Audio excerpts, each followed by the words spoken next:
para adorar a Deus. Convido-vos a abrir a sua Bíblia, a primeira carta de Pedro.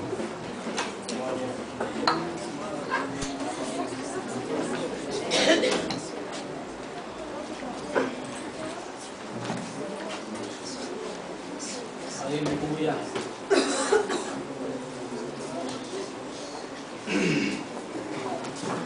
Eu gostaria de fazer a expressão na leitura de 3 versículos. No capítulo 1 desta carta, os versos 13, 14 e 15. Não vamos abrir mão de maneira alguma do texto em apreço para esta festividade, mas correlato àquilo que é um texto que traz as mesmas intenções, eu gostaria de fazer uso desta leitura na primeira carta de Pedro. Amém? Amém? Amém! Glória a Deus. Primeira carta de Pedro, capítulo 1, versos 13, 14 e 15. Por isso, cingindo o vosso entendimento, sede sóbrios e esperai inteiramente na graça que vos está sendo trazida na revelação de Jesus Cristo. Como filhos da obediência, não vos amoldeis às paixões que tinhais anteriormente na vossa ignorância. Pelo contrário, segundo é santo aquele que vos chamou, tornai-vos santos também vós mesmos em todo o vosso procedimento. Amém?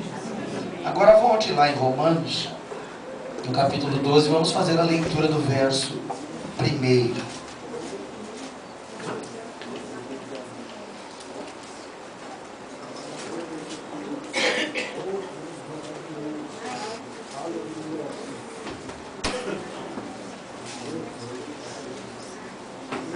Amém? Rogo-vos, pois, irmãos, pelas misericórdias de Deus, que apresenteis os vossos corpos por sacrifício vivo, santo e agradável a Deus, que é o vosso culto racional. Podemos fazer menção do 2 também, que é o texto aplicado para esta festividade. E não vos conformeis com este século, ou com esta era, ou com este mundo, mas transformai-vos pela renovação da vossa mente. Curve a sua cabeça. Amado Deus, quero pedir graça ao Senhor, Pai, pela minha voz.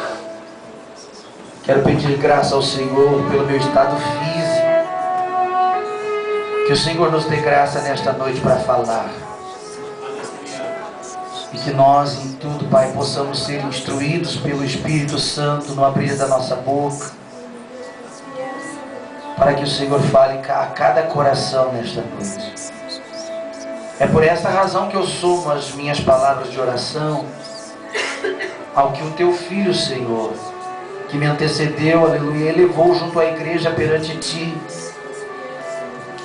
Porque assim como eu preciso do Senhor para falar, pelo auxílio do Teu Espírito, eu conto com a Tua ajuda.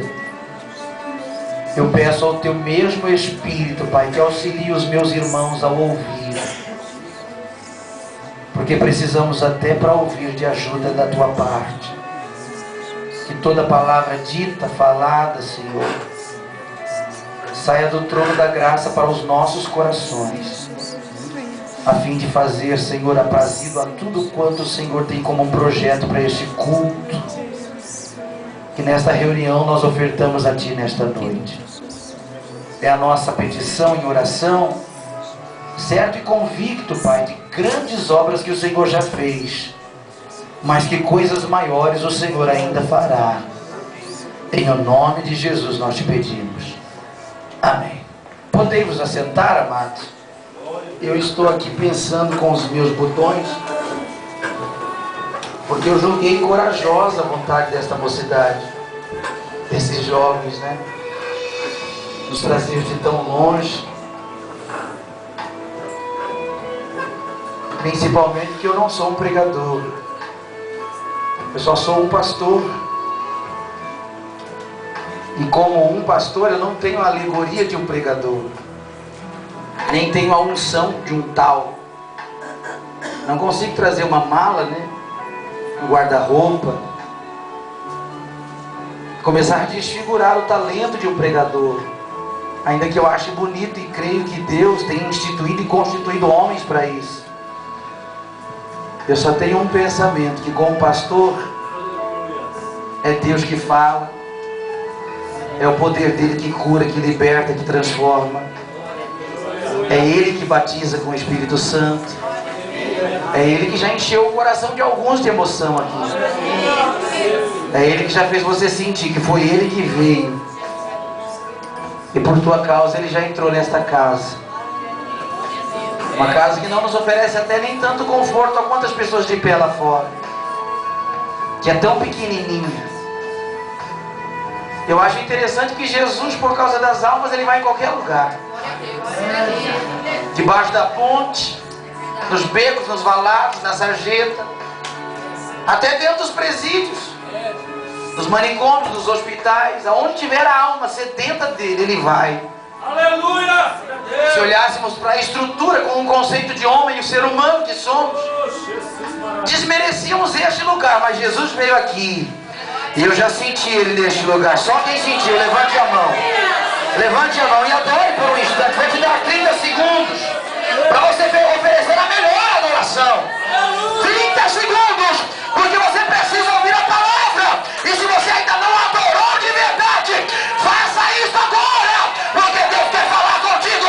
Deus quer se expressar para você. E você precisa ouvir o que Ele vai falar.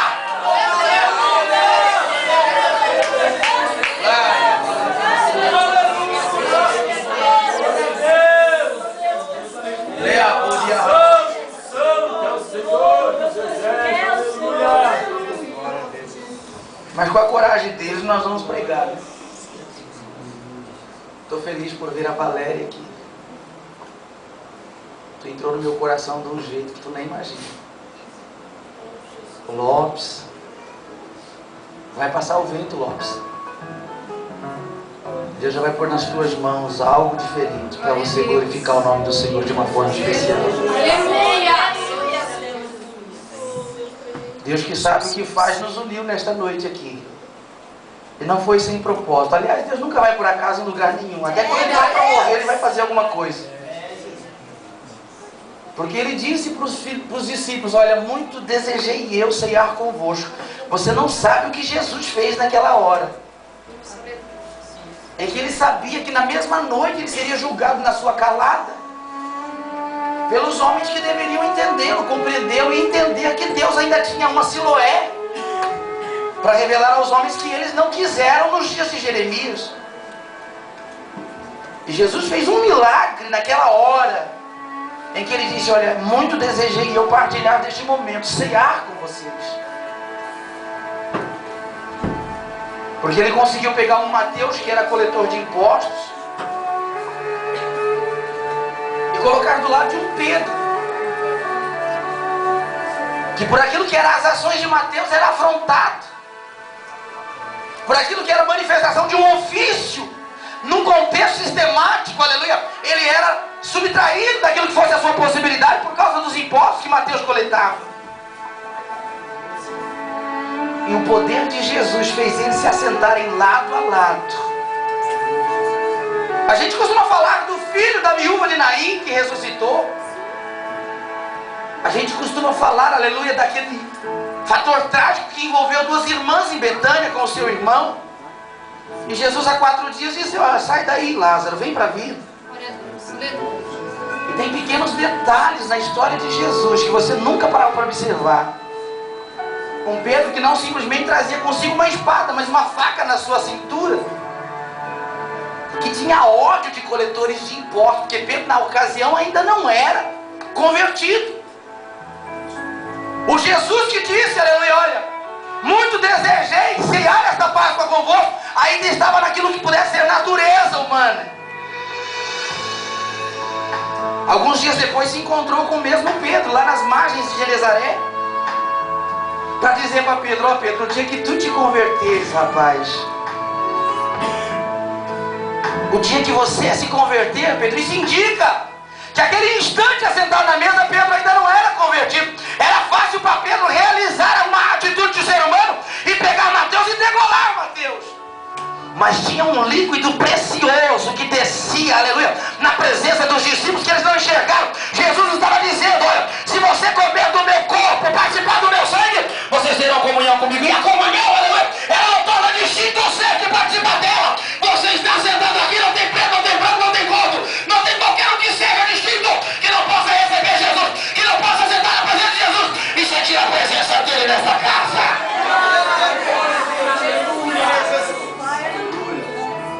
E um outro detalhe que mexeu muito comigo quando eu pensava nisso, abaixa um pouquinho só esse fundo, foi quando ele disse: olha, um de vocês vão me trair. Deu um nó na cabeça dos discípulos, porque ninguém tinha consciência de si mesmo.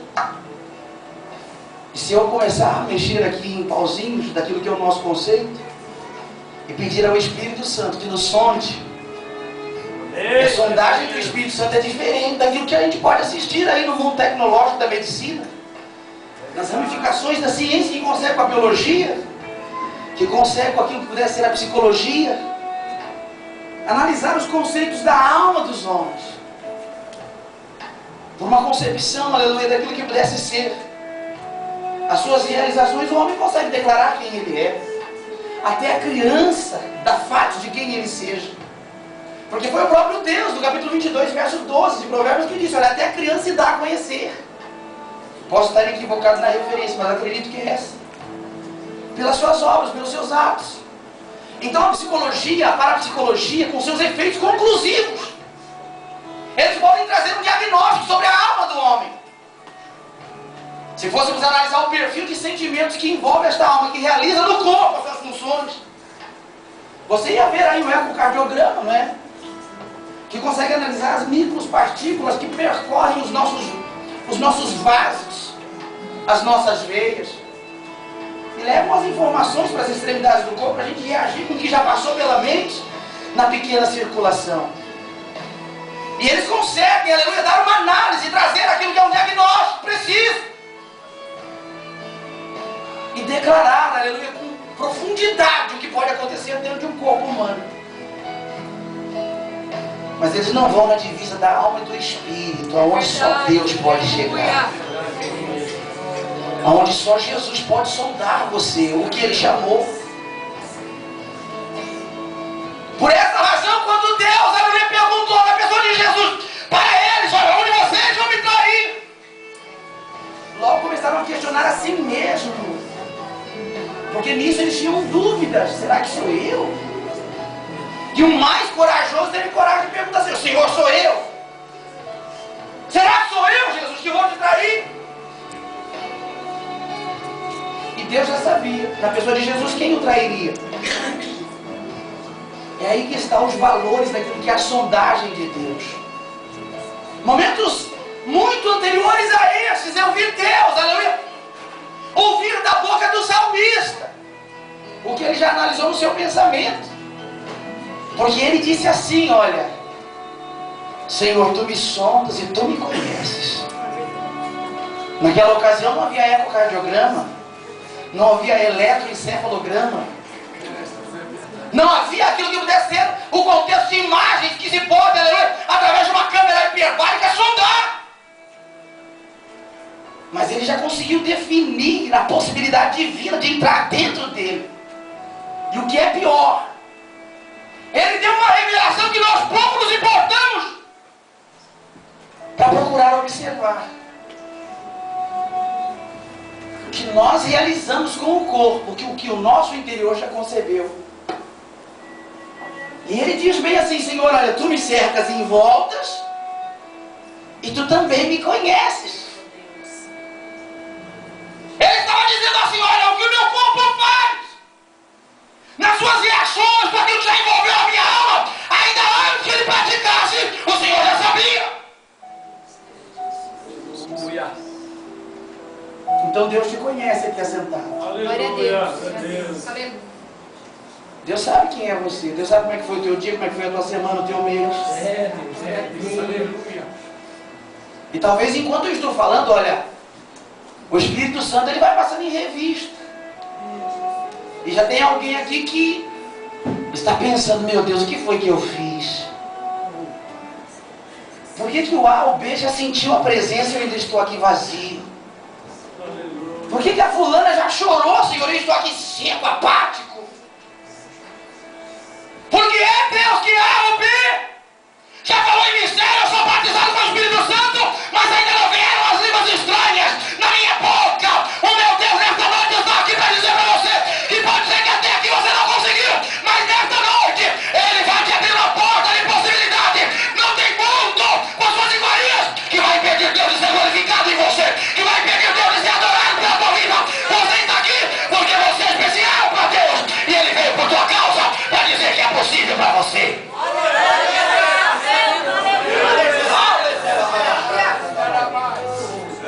Não me olhe assustada, não. Aleluia. Porque tu já conhece o valor da decisão. Foi você que escolheu. Agora Deus, ai amar, olha aqui para mim enquanto eu estou falando. Deus te ama mais do que tudo. E Ele diz, hoje eu vou mostrar a minha justiça para você. Vou te pegar pela tua mão e vou te declarar o meu amor, porque você é especial para mim. Eu tenho um projeto com a tua história, com a tua vida, que não é para ser, aleluia, comercializado pelos desejos, pelo prazer. Você é especial e eu tenho algo para revelar através da tua história.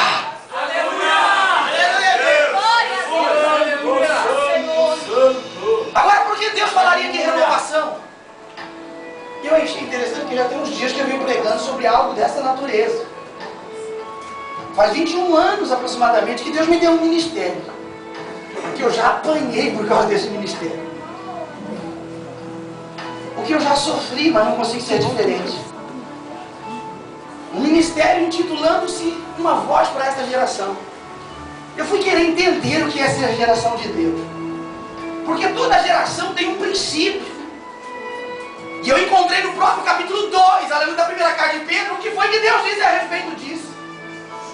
Quando ele disse geração eleita, eu fiquei perguntando, quem foi que votou em mim? Porque papai disse, ele não presta, ele não vale nada. Quem daria um voto de confiança na minha história? Quem valorizar aquilo que pudesse ser a minha existência? Quando eu tomei decisões e fiz aquilo que pudesse ser as minhas escolhas. Um princípio de conceito que governasse a minha vida. Então em quem eu fui gerado para ser chamado de geração eleita de Deus? Aí eu fui pesquisar e analisando a Bíblia, olha, porque eu nunca me assentei numa cadeira de faculdade. Quando eu fui tentar fazer um curso básico, comecei dando aula. Então vai entender Deus, mas Deus me diz, olha, você é parte de uma geração e será uma voz para ela, para mostrar que eu ainda sou Deus e ainda tenho intenções com o meu principal projeto na obra criadora. E eu fui entender a geração a partir de um genitor, Márcio. Eu descobri que mulher não tem semente. E um dia Deus me mostrou com clareza que foi a partir desta mulher que não tem semente, que Ele constituiria um, que na sua descendência esmagaria a cabeça de Satanás e não me daria a possibilidade. E aquilo mexeu muito com as minhas intenções, porque a gente costuma olhar pelo lado físico, natural. Enquanto estiver olhando para ele, irmão, não vai. Deus pode falar contigo. Já faz alguns dias que tu vem pedindo sinais. Deus não vai te dar esses sinais. Deus tem um querer e a vontade dele tem que prevalecer. Por isso ele te chamou. Te deu talento. Te compôs um dom. Isso não é teu, é dele. Ele sabe como administrar isso. Agora escuta bem o que eu vou dizer. Porque as asas da prata vão te levar. Do jeito que ele falou, vai fazer. Mas a gente consegue se analisar por dentro. A gente consegue olhar para nós com tudo isso que está acontecendo aí agora. Ó. Deus. Você consegue definir o seu perfil para ele? Se conseguir, diga assim, Senhor, por que essa dor está acontecendo aqui? Vem aqui, meu irmão. Jesus vai curar o coração dela agora. Aleluia. Aleluia. Aleluia. Põe a mão sobre o peito dela. Se a gente tivesse condições de descobrir quais são as raízes ou aquilo que pudesse gerar em nós a dor, talvez entenderíamos o perfil daquilo que é a vontade de Deus, porque às vezes ele faz caminho na tormenta. E por que é que ele faria um caminho na tormenta se a natureza inteira obedece a ele? Por que será que o eterno, dominador e conquistador, criador, inventor de todas as coisas, criaria um caminho no meio da tormenta, irmão? Olha a tua resposta chegando. Glória, glória, glória. Jesus disse, olha, sozinha você não vai chegar do outro lado. Mas eu criei os caminhos para você atravessar. No caminho do erro, onde nenhum pé pisou, ali eu vou fazer um caminho para você passar. Você não chega do outro lado, vai glorificar o meu nome, mas eu sei o que está aí dentro.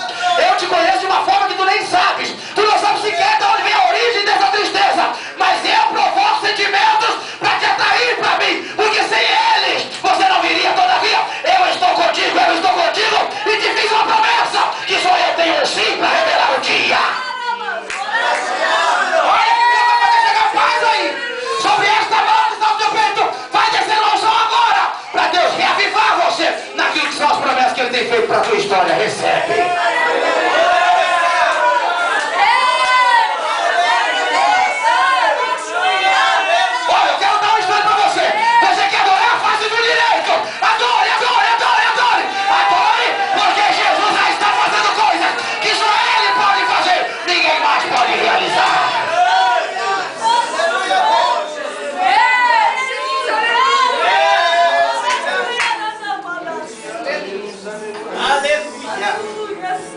E motivado por essas intenções de pensar o que é ser geração de Deus,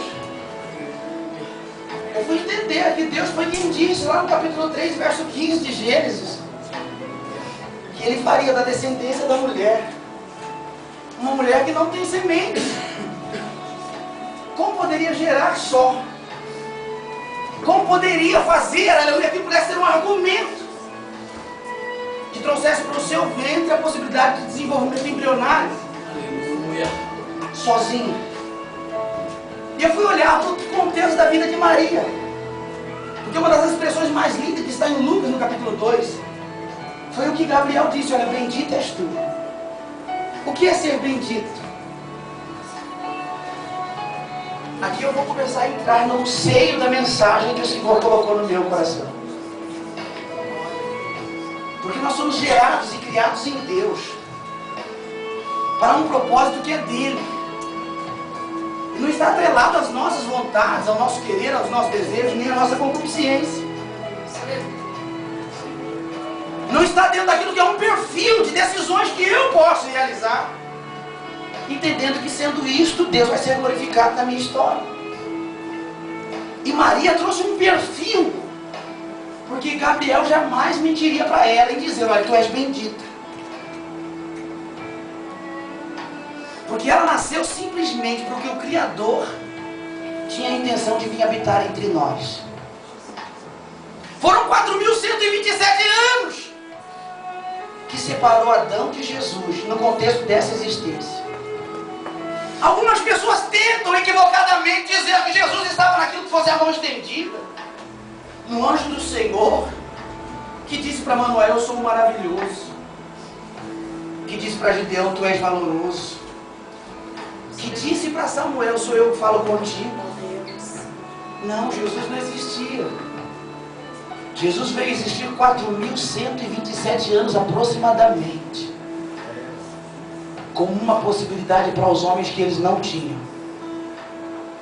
Não havia nada que mudasse o contexto humano, naquilo que pudesse ser a integridade das suas decisões. Eles fundaram o mundo. Não foi Jesus que organizou o mundo. O mundo é uma fundação da inteligência dos homens, naquilo que são os valores das suas decisões. O mundo foi fundado, e a palavra mundo está para aquilo que seja um contexto do que se pode organizar, extraída da palavra cosmos, do grego, porque era assim que se entendia a mente humana, porque ela tinha o poder de decidir, ainda que fosse seduzida, induzida a fazer aquilo que contrariasse o projeto de Deus. Foi Deus quem deu o livre-arbítrio para que eles pudessem, nas suas decisões, ter a liberdade das suas escolhas. e tomado por aquilo que pudesse ser a indução, o homem resolveu fundar um mundo com a sua desobediência. Ele resolveu criar mecanismos para sua autossatisfação, abrindo mão do potentado divino e querendo se igualar, se equiparar com aquilo que pudesse ser o seu Criador. Claro que isso não nasceu entre os homens, Valéria. Isso já tinha acontecido lá nas regiões celestes. Na figura de Satanás nós conhecemos o Lúcifer, que com as suas intenções comercializava aquilo que pudesse ser a indução a pelo menos uma terça parte dos contextos angelicais, e conseguiu manipular todo este contingente para tomar uma decisão conjunta e querer ser livre quando Deus o havia criado. Então Deus, por conhecer esses fatores na eternidade, subestimou o homem às ordenanças, ainda que desse liberdade para ele. Mas o homem resolveu fundar o seu próprio mundo, organizar as suas ideias para aquilo que pudesse ser a sua autossatisfação, contrariando o perfil de vontade de Deus. 4.127 anos foi o tempo em que Deus buscou ter relacionamentos com os homens. Mas o princípio moral já estava deturpado. Não havia mais possibilidade de relacionamento, porque o pecado do homem, que fazia dele aquilo que pudesse ser o seu próprio Deus. Você vai observar no contexto da história, e isso se estuda na filosofia, nos contextos de colégio. Eu não sei se hoje já ainda existe essa matéria, porque parece que eu fui fichado aos 5 anos, né? Mas não sou tão velho assim. Todavia a gente já tem um tempo por cima desta terra, né? Ainda que meu rosto pareça ser de 18, tem umas 20 pernas para frente.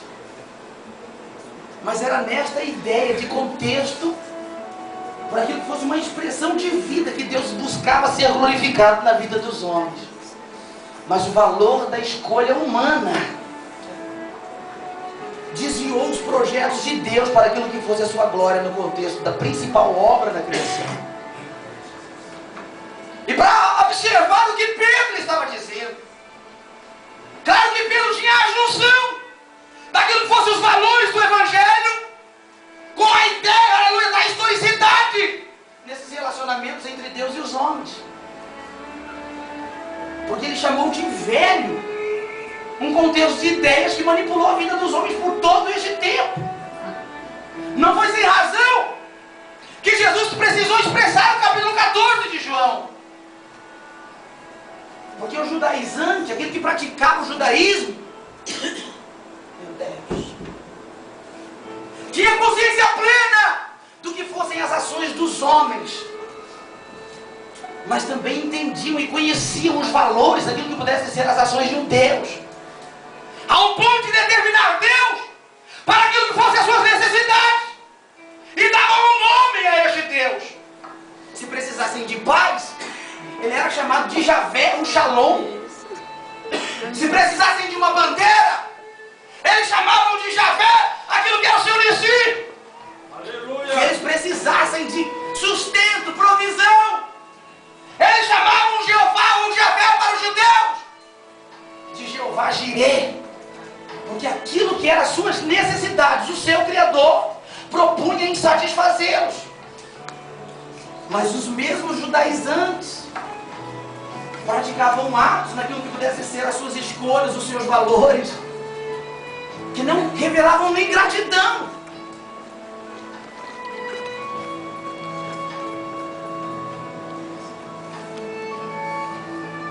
Deus não constrange ninguém. Não fique constrangida.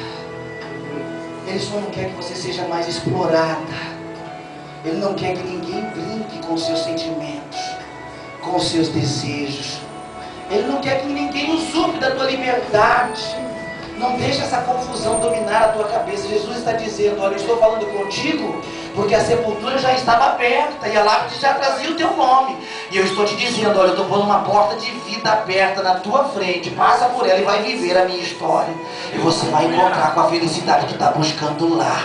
Jesus só está falando assim porque nas ocultas ele já tentou te procurar, ele já tentou te observar mais de perto, mas Mas você fechou a porta para ele. Todavia, nesta noite, ele está dizendo assim: olha, ainda há uma oportunidade para a tua história.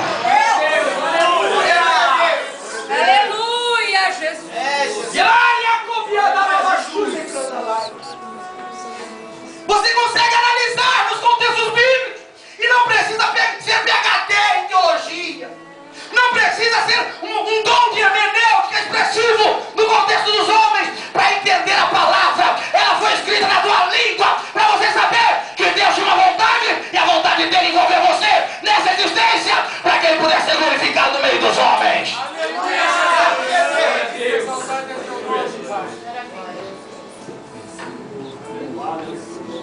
Mas em todo o tempo, desde os dias de Caim, o homem declarou a sua insatisfação.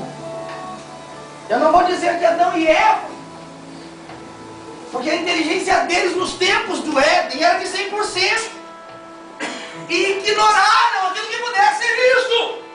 As primícias de um Deus que revelava um princípio moral, que tornava Deus desejoso, Valéria, que fazia Deus ter gratidão por aquilo que Ele mesmo fez, dizendo: ah, isso é bom. E o que é pior, desvalorizaram receber Deus, ainda que fosse nas virações de dias.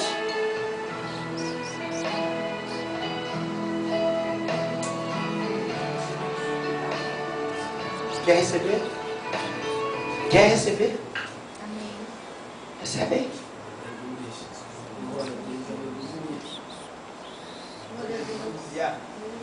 Está ardendo, já está começando a queimar aí dentro. Recebe.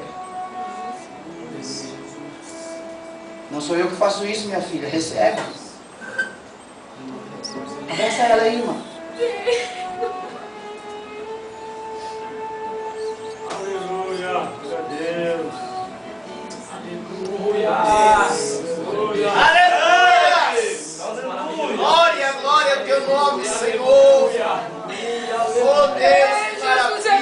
Aleluia, aleluia, aleluia. Glória a Deus. Aleluia. Adoramos. Vai santo, vai santo. Aleluia.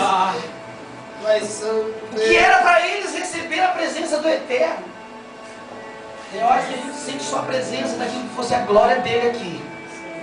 A gente já fica desequilibrado, né? Quer pular, quer voar, quer virar de cabeça para baixo. É só a glória dele, não é a presença dele no total. E já vem uma coisa crescendo dentro de nós, né, irmão? Não pode ser soberba, né? Soberba é o resultado da concupiscência dos olhos e da concupiscência da vida. Porque se eu pegar um microfone desse para cantar e ver o povo pular e deixar isso inchar em mim, acabou Deus em mim.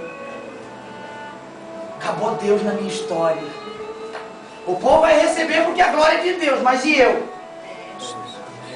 Se eu tivesse um galardão no céu pelo exercício daquilo que pudesse ser o ofício de cantar, nessa hora em que a soberba cresceu, já foi apagado o meu galardão lá. Porque a minha glória eu estou recebendo aqui. Não é o interesse de Deus. Por que é que Deus citaria no capítulo 21, verso 19 de Lucas?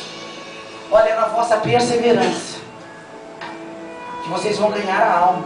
Não disse o corpo. Porque concupiscência é relativa a esse corpo, a essa natureza que pode ser sensibilizada pelos aspectos do mundo, pelos valores que o mundo quer atribuir para os homens. Foi o que mexeu com o coração de Eva. Porque na natureza do jardim, ainda que tivesse um princípio de moralidade para trazer Deus para cá, lá também tinha a presença de um mundo chamado Satanás, que influenciou na mente, na condução daquilo que pudesse ser a intenção. E agora olha o que está acontecendo com o mundo. Vivemos numa guerra e todo mundo teme a morte. O que eu acho mais estranho é que nós, temendo a morte, às vezes nos doamos para ela com suicídio. Não às vezes aplicando um tiro na cabeça, mas tomando uma dose de crack, um pavio de maconha, de cocaína, destruindo a própria natureza deste corpo, sem entender que o que estamos matando não é o corpo, é a alma.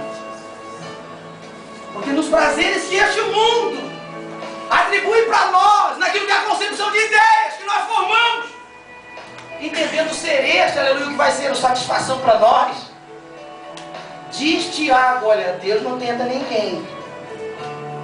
Mas uma vez que nós absorvemos e concebemos esse desejo, se viemos a praticar no corpo, o resultado é destruição e morte. Talvez o teu corpo físico não desceu uma campa fria, mas e os teus sonhos? E as tuas esperanças?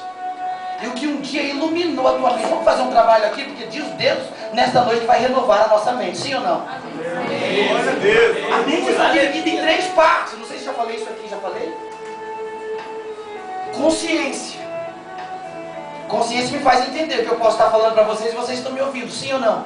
Estou consciente.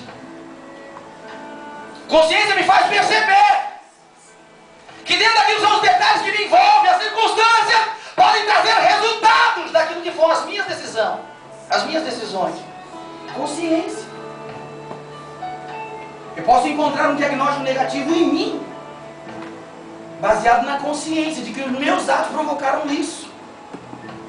Por que Pedro diria no capítulo 12, no capítulo 4, a partir do 12, olha, não estranheis o fogo ardente. Porque não é estranho para nós os valores de sofrimento, quando nós conhecemos quais são os nossos passos. Eu sento aqui do lado do Wellington, e eu sou pastor, ele é um diácono. E às vezes por aquilo que a minha concepção diz, por que ele pode estar do meu lado? Eu sei o que eu paguei para estar aqui, ele. E com esses valores, porque tudo que se planta colhe, as consequências nos fazem ter consciência daquilo que são as minhas ações. O segundo detalhe que envolve a nossa mente é esta que o Senhor está dizendo, olha, renovai. Ele está dizendo, tira o velho e põe o novo. Ele está dizendo, transforma o que é velho.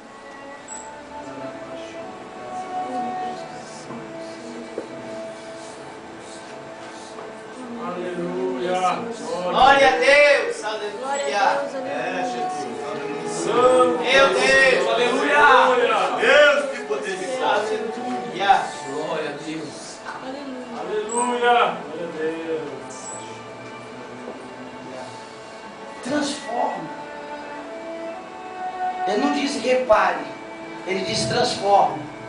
Pegar o velho e querer mascarar, pegar o velho e querer fazer uma massagem nele, não é isso que Deus está falando. Transforma isso. Converte o mal que você plantou em bem. Entenda e invista com base na fé, e você vai ter renovação do teu entendimento. Glória a Deus. Agora é claro que não é fácil, porque às vezes naquilo que são a condução da vida, nós atrelamos os nossos atos para o inconsciente. Sem conhecer os valores da minha decisão, eu vou decidir. Sem perceber os valores de consequência, eu vou realizar. E às vezes não estudamos nem a lei de Newton, né? Às vezes faltamos na escola, nesse dia em que a professora resolveu dizer, ó, toda ação tem uma reação. Tu já pensou que se esfregar lá no canto da igreja, quando o pastor não viu, a mãe não viu, o pai não viu? Deus! Lá no canto da escola, nos escuros, porque pecado você não pratica debaixo da luz. A luz manifesta ele, você vai para as trevas. Mas o meu Deus enxergou, ele te viu, e sabe por que não saiu a glória da tua boca nessa noite? Ele sabe quem é você. E essa é a nossa mente. Eu sei, porque eu não consegui glorificar essa noite. Mas o diabo perdeu. Porque ele me fez um plano de morte, até concebi o pecado, mas a morte não me venceu. Jesus venceu a morte na cruz para me dar a possibilidade de chegar e dizer para você que ainda há possibilidade para a tua história. Agora, se você quer e entende o que eu estou falando, glorifique por mais um instante.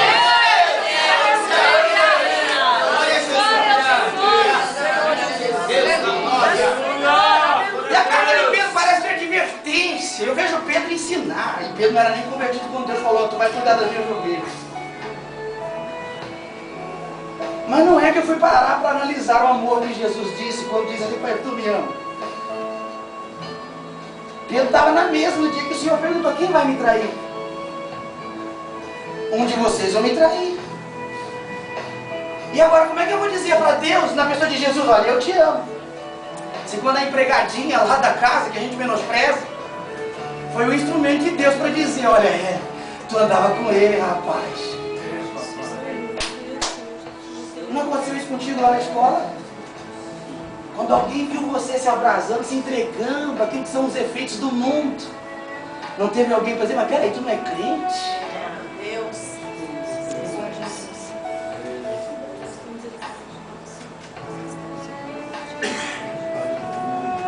Pai. Fala, Jesus querido. Sempre vai ter um que Deus vai usar. Pode ser até um. Deus. É verdade. Rapaz, tu tá valorizando a injustiça, rapaz. Abre mão disso, tu é profeta de Deus. Tu não pode se munir do corruptível. Olha, o teu interior tem que estar munido do incorruptível. O que Deus tem pra ti é maior do que o mundo pode oferecer. Renove a tua mente nessa noite, querido. Entrega o teu pensamento, entrega o teu entendimento pra Deus. E deixa o Espírito Santo ensinar. Porque ele não vem pra este corpo, pra estrutura física, por qualquer coisa. Oh, Jesus. Deus. Passaram-se os anos. E o que Deus diz em Gênesis 3:15 ainda não era efeito no meio dos homens. Precisou levantar um Amós, e Amós vem impregnado de uma mensagem que chega a me assustar, porque Deus dizendo assim, olha, vou pôr um fio de prumo aí. A primeira ideia que dá é de edificação, porque o prumo serve para alinhar no perfil vertical a montagem de blocos para a formação de limites, de paredes que possam oferecer abrigo, segurança, proteção. Tu sabe o que é casa? Tu sabe o que é casa? Espaço de confinamento que oferece proteção e segurança. E serve de lugar para você repousar o teu corpo físico. Agora eu vi Deus dizendo na pessoa de Jesus no capítulo 14, dizendo assim, olha, crede também em mim.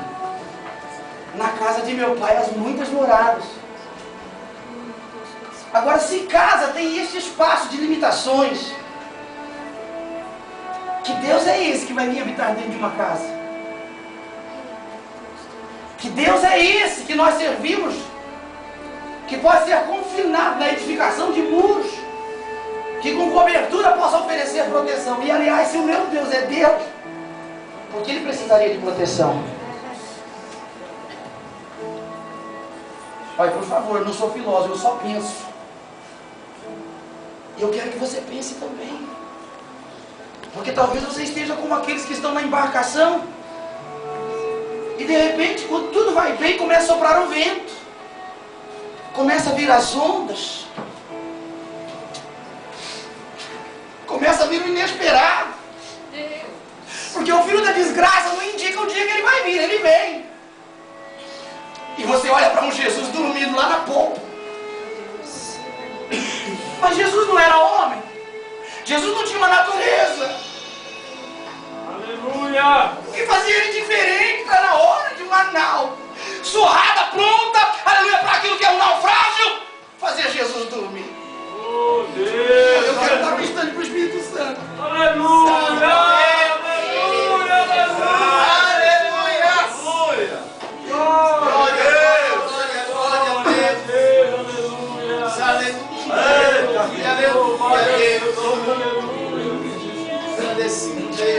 Jesus estava falando assim no capítulo 14, porque ele conhece o que mora na casa de Deus.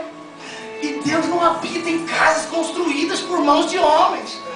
Ele mesmo edificou a sua casa. Ele veio aqui, olha, pegou do que já existia, é verdade, mas não foi nem terra que ele usou. Ele pegou o pó da terra para construir um edifício aonde ele pudesse estar. Esta alma que está ali, querido, doadas às emoções, aos sentimentos perniciosos deste mundo, é a morada de Deus, é a morada de Deus, é a morada de Deus. É onde Deus quer habitar, é onde ele vai ser glorificado enquanto você viver.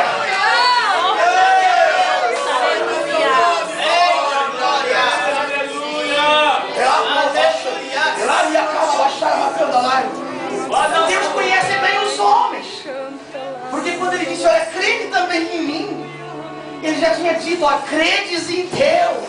Oh, aleluia. Aleluia. Aleluia, aleluia.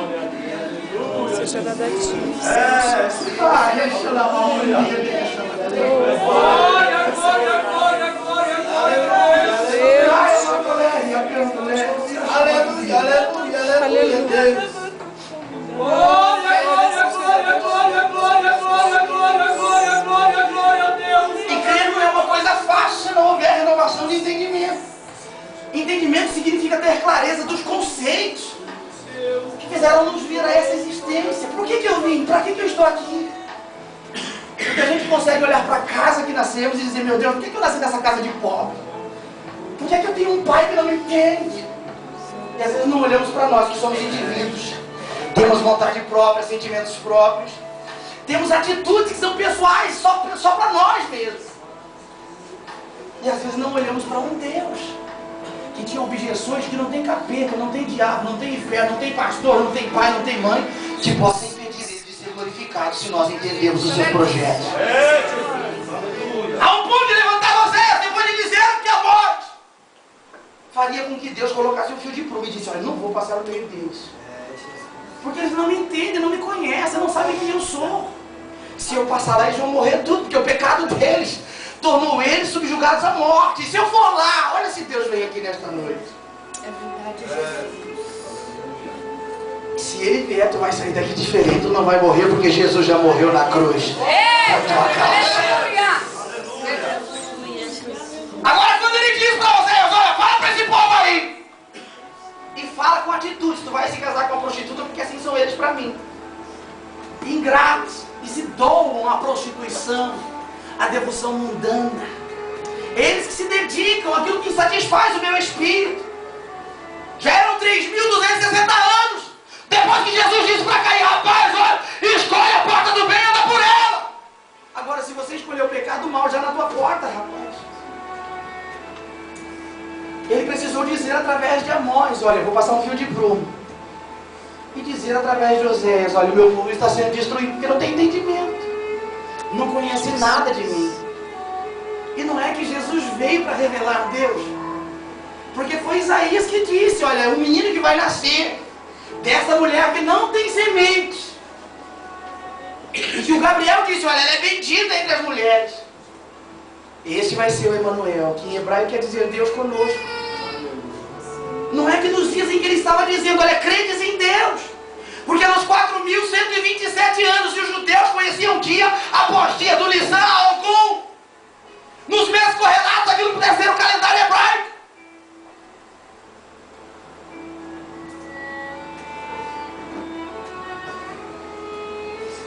Glória a Deus, aleluia.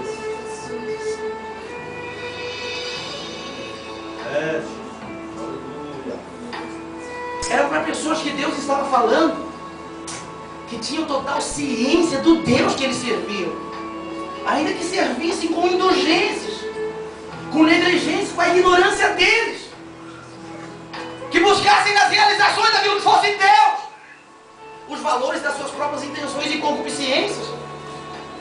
Foi a partir deles que Deus disse, olha, o meu filho vai nascer dela, desta mulher virgem, eu vou me revelar para os homens. E Jesus veio na característica do Messias. Ele foi incompreendido, porque o que Deus disse através de Isaías tinha de acontecer. Ele não tinha parecer, não tinha formosura. Tu já pensou, meu Deus? Tu já pensou olhar para o filho de um carpinteiro e criar nele a nossa expectativa de fé? Tu já pensou olhar para um filho de Maria, lá de uma aldeiazinha chamada Belém, que antigamente chamava Efrata, terra do pão, lugar onde se amassava massa, e a pessoa ali vivia o tempo inteiro dentro de um forno, sofrendo as mágoas para ver a nutrição dos ricos. Esta era Efrata, para dar suficiência às grandes casas dos nobres em Jerusalém. E Maria veio deste lugar em que Deus constituiu a casa de Davi, mas fez uma aliança com Davi, olha, nunca vai faltar rei sobre o seu trono, e o que eu vou colocar lá, esse será rei eterno. Aleluia. Aleluia.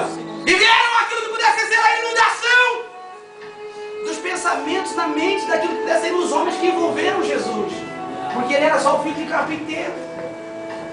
E num dado momento, quando ele disse, credes em Deus, o ponto e vírgula dá uma outra interjeição para o valor do verbo crer, porque aplicou a singularidade e ele atribuiu a responsabilidade para ele. Crede em mim. Não é que levantou-se o Filipe depois dele dizer assim: na casa do meu pai as muitas moradas. O que é que mora aí? Insatisfação, injustiça, mágoa, tristeza, desejos profanos, sentimentos, aquilo que pudesse ser contrário à vontade de Deus. Era o que estava na casa, na morada que Deus criou. Que Jesus, olhando para Deus, disse: olha, eu vou lá, Pai. Na intenção do Cristo, do Verbo encarnado, quando ele na oração e no Getsemane fazia uma consagração para iniciar o seu ministério, ele disse: olha, se não for assim, eu mesmo vou preparar lugar, Pai. No meu coração havia tudo que não prestava, mas Jesus nasceu, Jesus entrou aqui, e hoje eu posso pregar para você que ele tem possibilidade que você não tem. Mas não é que no meio dele estava um chamado Filipe, que não tinha ainda na renovação da sua mente o contexto de um evangelho que revelou Jesus e um Deus do Emanuel. Ainda que judaizante fosse, não entendia que o Messias era o próprio Deus no meio dos homens, na pessoa de Jesus. Para ele dizer: olha, crê também em mim. A tua dor ele sentiu, a tua ansiedade ele sentiu, a tua mágoa ele sentiu. Foi dele as expressões: pai, por que tu me abandonou? Decepção com o próprio Deus. Foi ele quem disse: pai, por que tu me desamparou? E esse era o Emanuel Lopes. Que às vezes a gente olha para ele e diz assim: Senhor, por que é que tu me largou sozinho nessa luta? É Deus. Por que é que tu me abandonou na hora da minha dor, do meu sofrimento? Ele podia dizer, porque o pecado que estava nele era meu. Ele nunca pecou, ele nunca errou, ele nunca falhou. Para você estar aqui querendo não glorificar Deus, o pecado foi teu, não foi de Jesus. Ele venceu o pecado e a morte na cruz para te dar a possibilidade, para fazer de você alguém que com a renovação de entendimento puder chegar aqui e dizer: muito obrigado, Jesus, e ser grato a ele pelo que ele fez. Aleluia! Mas às vezes nós estamos como Filipe. Não vou dizer de Tomé. O Filipe olhou para Jesus e disse assim: mostra-nos o Pai, Senhor. No verso 14 do capítulo 14. Ele disse assim: mas eu estou tanto tempo contigo, rapaz. Quanto tempo você tem de crente, irmão? Meu Deus, irmão. É, Jesus, aleluia. Glória a Deus, aleluia. O que não saiu pela boca, olha aqui para mim, filho. O que não conseguiu dizer com palavras, chegou no trono da graça nesta noite, pelas lágrimas que já rolaram dos teus olhos. Agora Deus diz assim: olha, é só mais um pouquinho de tempo para te dar esclarecimento do porquê de todas aquelas coisas que te envolveram. Agora eu sei o que estou fazendo, diz Deus. Glória a Deus. Porque tudo que tenho como projeto para ti, ainda tenho nas mãos para fazer acontecer enquanto tu viver. Tá vendo essa bola que veio até na garganta aí? Isso é uma reação divina, quando no organismo Deus diz: tu vai oferecer culto neste corpo que glorifique o meu nome. É, Jesus, aleluia. E quando o Filipe estava dizendo: mostra-nos o Pai, Jesus estava dando uma identidade de quem somos nós. Porque se olhar para os discípulos na embarcação surrada pelo vento, pelas ondas, eu não sei quem foi que tocou Jesus e chamou com palavras. Ainda que Paulo dizia em Atos 17: olha, Deus está tão perto que eu não sei se tateando, eu não sei se tocando, ou se falando com ele, nós podemos observá-lo. Não sei como foi, mas alguém disse: Senhor, tu não te importas? Aí ele se pôs de pé. Tiraram ele do sono, Valéria, e foram interrogar. E uma interrogação que Jesus não queria ouvir deles. Queria que eles tivessem fé nele, suficiente para dizer assim: não, Jesus está no barco. Pode vir a onda que for, pode vir o vento que for, mas o barco não vai afundar, porque nós temos entendimento de que Jesus é a esperança nossa e estamos cobertos da sua proteção. O problema é se Jesus não estivesse no barco, né? Aí Jesus se põe de pé e vai fazer os discípulos constrangidos novamente, porque ele fala assim: vento, para, vento. E o vento obediente, os homens não são obedientes, mas na natureza obedece. Diz assim: vento, para. O vento começa a cessar e para tudo. Onda, aquieta-te, mar! E o mar começa a se baixar. E diz a Bíblia que houve grande bonança. O mar estava calmo, mas dentro dos homens estava aquele conflito, aquela turbulência. Quem é este homem? Não conhecia o Deus que estava presente com eles.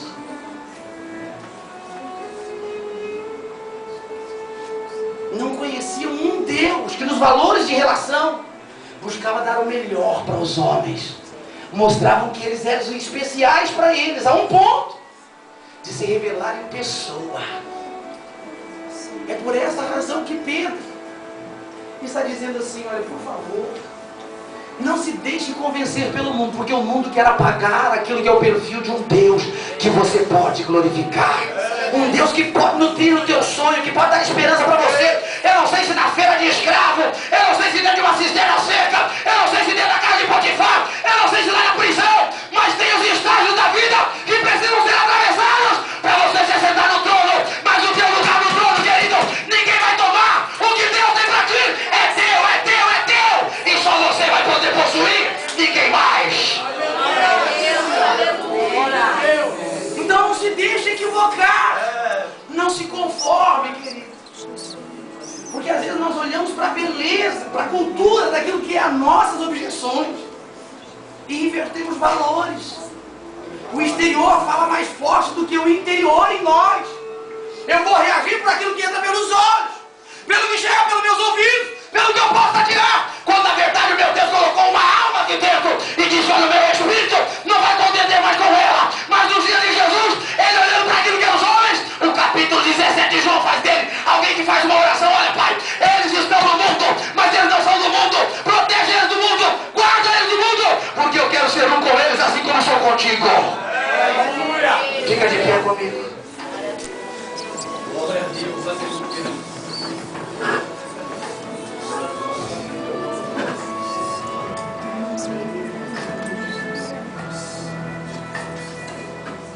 54 anos após, eu vejo um homem que tinha cultura suficiente para falar o que dizia.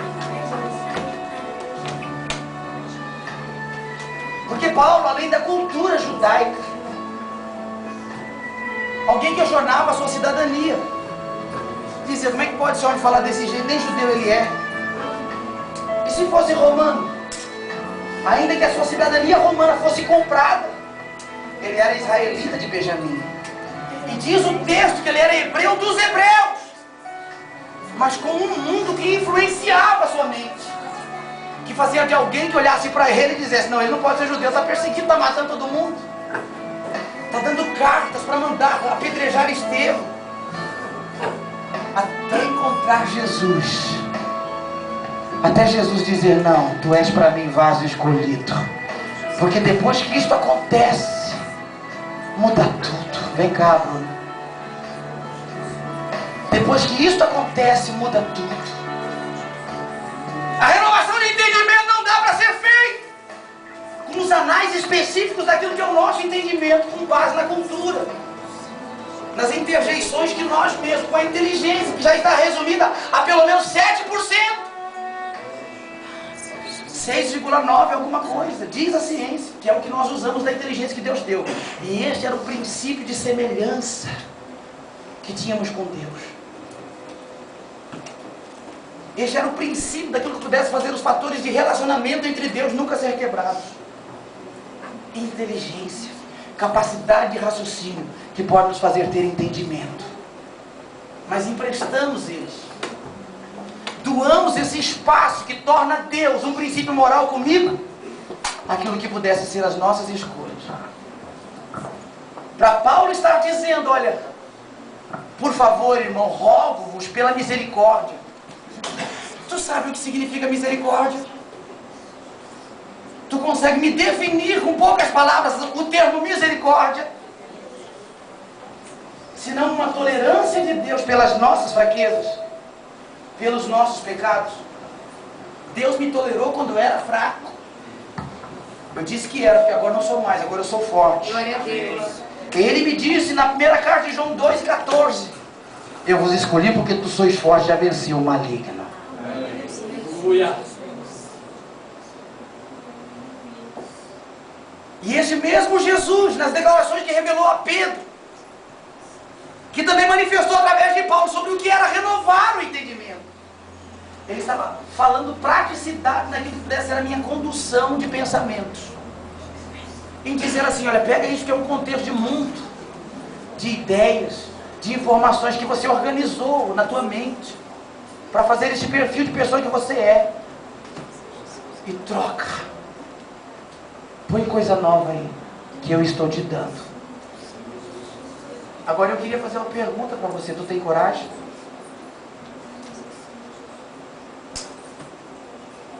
Tu tem coragem? Só os que têm coragem, me dá um sinal com a sua mão assim. Glória a Deus, aleluia. Eu disse que eu sou pastor, né?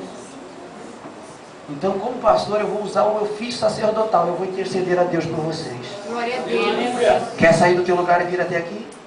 Receber esta oração enquanto a Bruna vai cantar. Eu vou te dar este momento, se você entender que pode. Só Glória a Deus, aleluia. Vem cá, Bruna.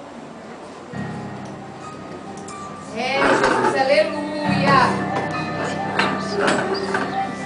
Glória a Deus.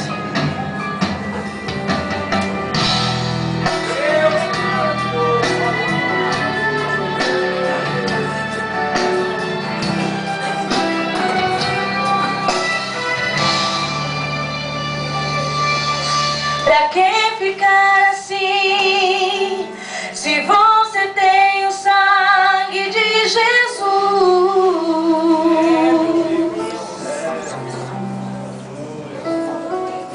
Pra que chorar assim, se você tem vitória lá na cruz?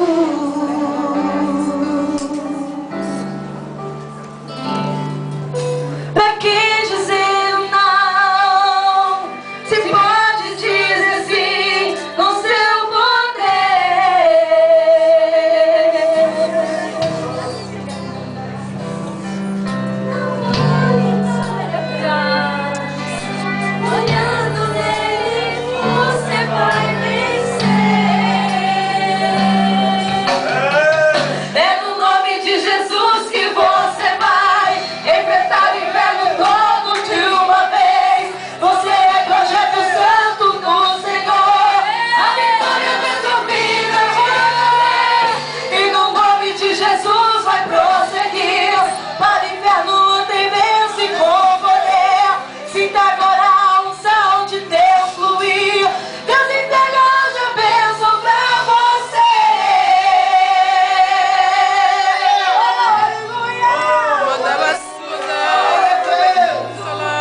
não deixe ser vencido.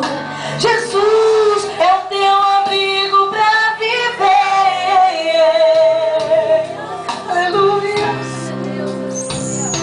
Não, derrota não é de Deus, pois Ele só venceu, nunca perdeu. Levante a sua mão em nome de Jesus. Levante a sua mão, comece a louvar, chegou a hora.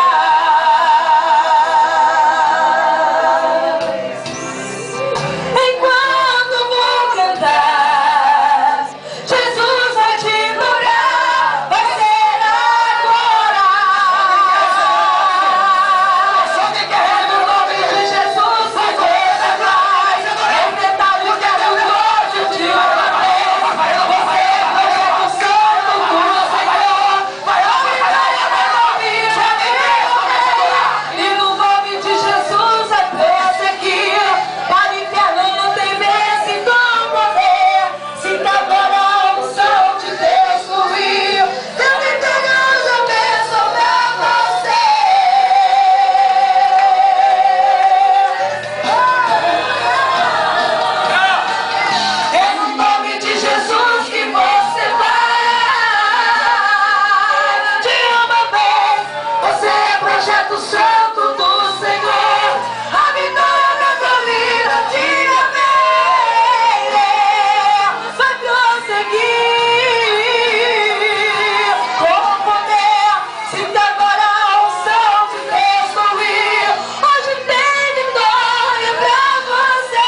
aquela palavra toda passada.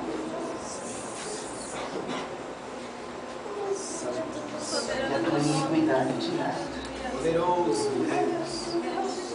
Vai te tratar com um carinho diferente. Deus. Mas também vai te avaliar nos valores da tua conduta. Chegou o momento em que Deus vai declarar o teu ministério. Glória a Deus. Vai ser com uma expressão que talvez você não quis ver nem enxergar. Mas vai ser assim que Deus vai fazer, porque tu não deixou de ser contado. Diz ele, é por amor do meu nome e da minha essência que preservo em ti, que farei todas estas coisas. Valoriza isso e sente a graça de Deus que chega para a tua história agora. Aleluia. Glória a Deus.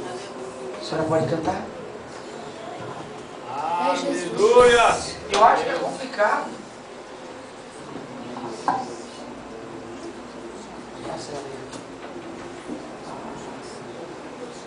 Eu acho que é muito complicado. Vocês estavam lá ontem no Santo André. E eu saí dali ontem com um pensamento de reconstruir comunhão. Israel não conseguiu. Chegou a um ponto que quando Malaquias foi alçado por Deus como profeta, chama ela aí. Vem cá, minha filha. Eu quero você aqui comigo. Aleluia. Aleluia, Senhor Jesus. A primeira pergunta de Deus, Diego, foi esta. E ele reclamou,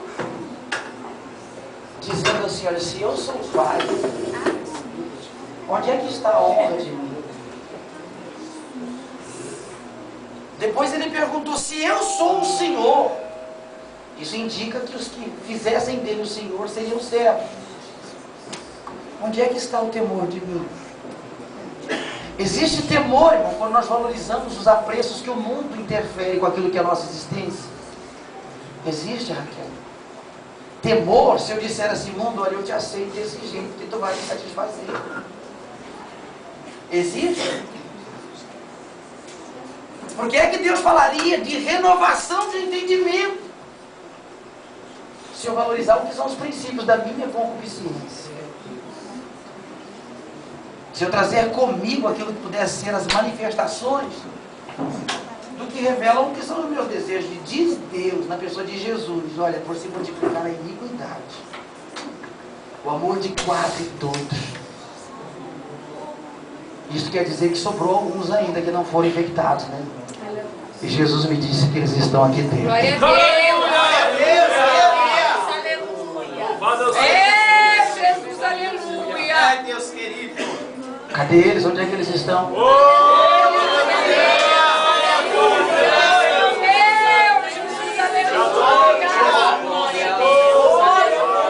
a Deus. Glorifico a ti, Espírito Santo. Aleluia. Só quem é este? Tu és maravilhoso. Por favor, comece a glorificar. Aleluia, Jesus. Ela vai dizer para você que você é este. Que ainda não foi convencido. Que ainda há espaço na tua mente para Deus agir. Que ainda há em você argumento de Deus. Para que você viesse aqui, meu querido. O mundo ainda não te convenceu. O mundo ainda não te venceu. Deus ainda pode estar contigo. Tu pensa que todo o tempo foi só alegria. E que na minha vida nunca tive motivos pra chorar. Quem me vê cantando nunca imagina que passei noites escuras. Pensa que minha vida foi viver feliz e só cantar. Mas não foi bem assim. No deserto atravessei, os pés doendo com as furadas dos espinhos.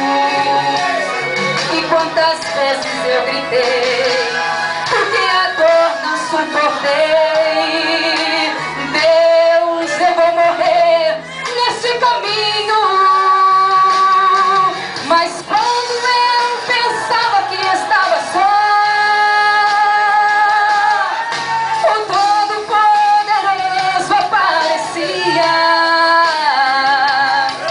renovava minhas promessas, me lembrava do que ele fez.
manifestação dele veio a graça. E esta graça, que é este favor, que nenhum de nós merecemos. E essa que fez você sentir isso aí.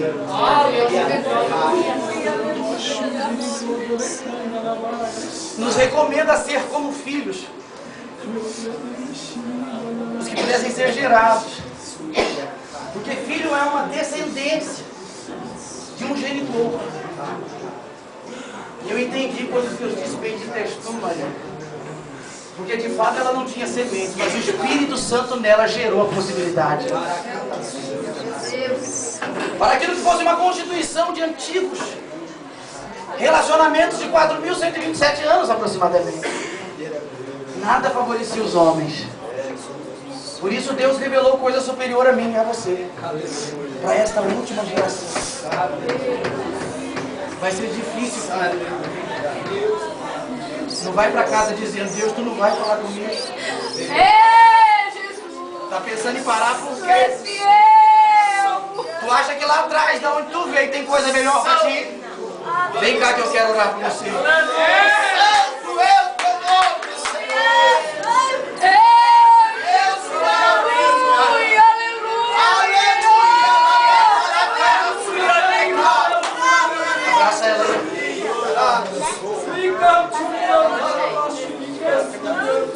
Só vai depender de você.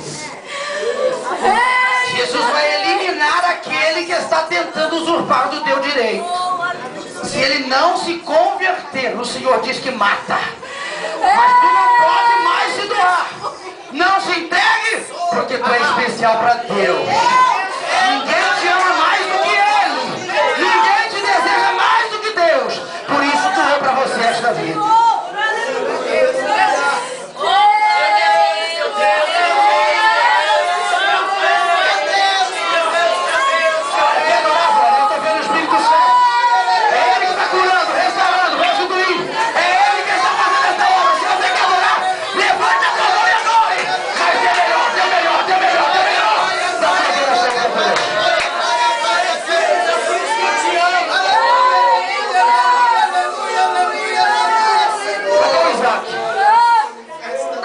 Daí nós vamos cantar mais um louvor, porque eu penso que Deus ainda tem algo para fazer aqui nesta noite.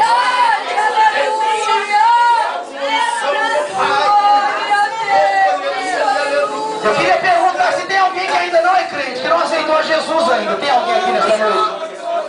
Tem alguém que quer aceitar esse Jesus que pode mudar a história, que pode fazer de você alguém feliz, diferente. Tem alguém que quer levantar a sua mão junto com a minha e dizer, olha, eu quero esse Jesus aí. Ele está fazendo coisas grandes e quer realizar na tua vida também. Tem alguém aí nessa noite? Me dá um sinal com a tua mão, diga para Jesus, Jesus, por favor, vem fazer a diferença na minha vida. Tem alguém? Tem alguém? O senhor já é crente, querido? Este moço, o senhor já é crente?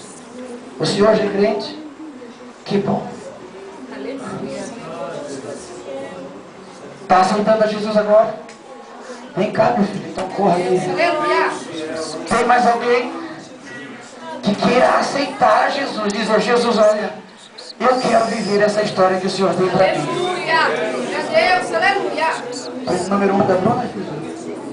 Solta aí para ele. Ouça bem o que eu vou dizer. Vem todos aqui na frente, por favor. Esses que estão aí atrás. Venham todos aqui. Nós vamos nos abraçar aqui, porque Deus vai fazer milagres ainda nesta noite. Você só vai fazer uma coisa agora que Deus exige de você. Apresenta o teu corpo como um sacrifício vivo, racional. Você já entendeu o que Deus espera de ti. Agora você vai dizer, Deus, olha, eu vou te adorar com razão. E vou te doar o meu corpo como um sacrifício. Para que você seja, para que o Senhor seja glorificado na minha vida. Tu quer fazer isso? Me dá um sinal com a tua mão. Enquanto nós vamos cantar, você vai dar o melhor da tua adoração. Se tiver alguém que não é batizado com o Espírito Santo, Jesus vai batizar nesta noite. Se tiver alguém que precisa ser curado, Jesus vai curar nesta noite. Se tiver alguém que precisa de um milagre, Ele é o teu milagre. Ele chegou neste lugar.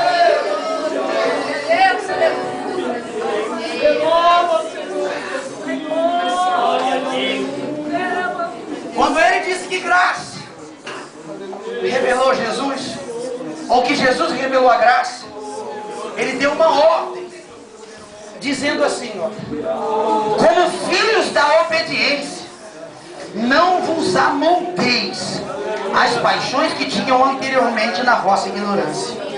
Pelo contrário, segundo é santo aquele que vos chamou, tornai-vos santos também vós mesmos em todo o vosso procedimento, porque escrito está: sede santo, porquanto eu sou santo. Jesus vai te tomar nesta noite.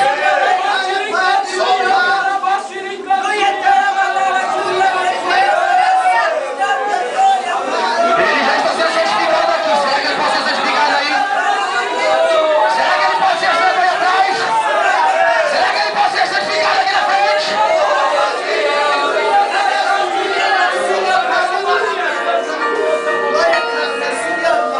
Vem cá, Valéria.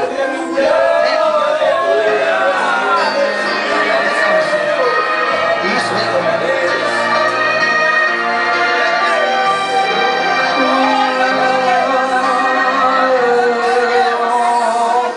Abraça ela. O sol já se foi, a dor não se foi. O que é que eu vou fazer?